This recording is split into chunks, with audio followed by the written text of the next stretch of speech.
Assalamualaikum, selamat malam. Perkenalkan, nama saya Johnny Walter Etrias Ramli dengan NPM 1820 06555. Jadi saya ingin menjelaskan tentang makalah saya yang berjudul Politik Ekonomi Kerakyatan. Poin yang pertama, suatu negara memiliki hak dalam pemerintahan termasuk mengatur sumber daya alam dan juga kegiatan ekonomi yang berlangsung di dalamnya. Pengaturan tersebut didasarkan dengan dasar negara dan juga undang-undang yang berlaku. Salah satu contohnya adalah sistem ekonomi kerakyatan. Sistem ekonomi yang diterapkan oleh suatu negara sangat mempengaruhi bagaimana kekuatan dan kondisi ekonomi dan negara itu. Kemudian poin yang kedua, politik ekonomi kerakyatan adalah sistem ekonomi yang pelaksanaannya berdasarkan pada kepentingan serta kemakmuran dari rakyat.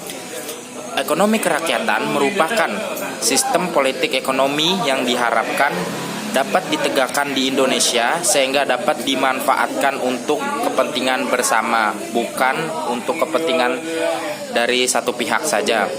Sistem ekonomi kerakyatan pertama kali dicetuskan oleh Bapak Proklamator kita, Dr. Andus Muhammad Hatta. Gagasan ini merupakan sebuah konsep politik dalam bidang perekonomian di mana pusatnya adalah rakyat. Oke, kemudian poin yang ketiga, tujuan dari politik ekonomi ini pada garis besarnya dapat dikatakan bahwa pemerintah berusaha untuk mencegah berbagai perkembangan-perkembangan yang tidak seimbang dan diusahakan untuk mencegah atau memperbaiki gangguan-gangguan keseimbangan yang terpenting. Beberapa tujuannya yaitu, yang pertama mengatasi pengangguran, yang kedua menyetarakan pendapatan secara adil, dan yang ketiga meningkatkan produktivitas dan hal lainnya. Alat-alat politik ekonomi, tujuan yang ingin dilaksanakan pemerintah mengharuskan tindakan-tindakan tertentu. Tindakan tersebut dapat kita namakan dengan alat-alat. Daripada politik ekonomi, contoh alat-alat tersebut misalnya peraturan-peraturan atau larangan-larangan dan subsidi-subsidi pajak. Di samping itu, pemerintah dalam keadaan tertentu juga dapat mempengaruhi proses ekonomi disebabkan oleh karena sebagian produksi dipegang oleh pemerintah sendiri. Kemudian poin yang keempat, ekonomi rakyat adalah suatu proses pengelolaan usaha secara mandiri dan kolaboratif oleh kelompok-kelompok masyarakat. Menurut pasal 33 Undang-Undang Dasar 1945, pengertian sistem ekonomi rakyat merupakan suatu sistem guna mewujudkan kedaulatan masyarakat di bidang ekonomi.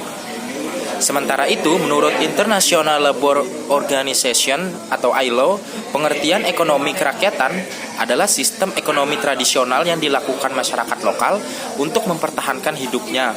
Masyarakat lokal di sini maksudnya adalah masyarakat dengan aktivitas ekonomi sederhana seperti pedagang kecil dan UMKM. Dari sini dapat kita simpulkan bahwa pengertian ekonomi kerakyatan adalah sistem ekonomi guna meningkatkan kemandirian dan kesejahteraan ekonomi masyarakat menengah ke bawah. Sejak sebelum kemerdekaan ekonomi, kerakyatan di Indonesia sudah diterapkan dan menjadi salah satu pilar perekonomian negara kita hingga sekarang. Kemudian yang terakhir, poin yang kelima, dari bahasan tentang tujuan ekonomi rakyat, kita dapat menyimpulkan bahwa penerapan sistem ekonomi rakyat punya dampak luar biasa positif ya. Demi mewujudkan tujuan-tujuan tersebut, ada beberapa faktor pendorong yang bisa kita usahakan, yaitu yang pertama, tingkat pengetahuan dan keterampilan masyarakat. Yang kedua, partisipasi aktif pemegang modal.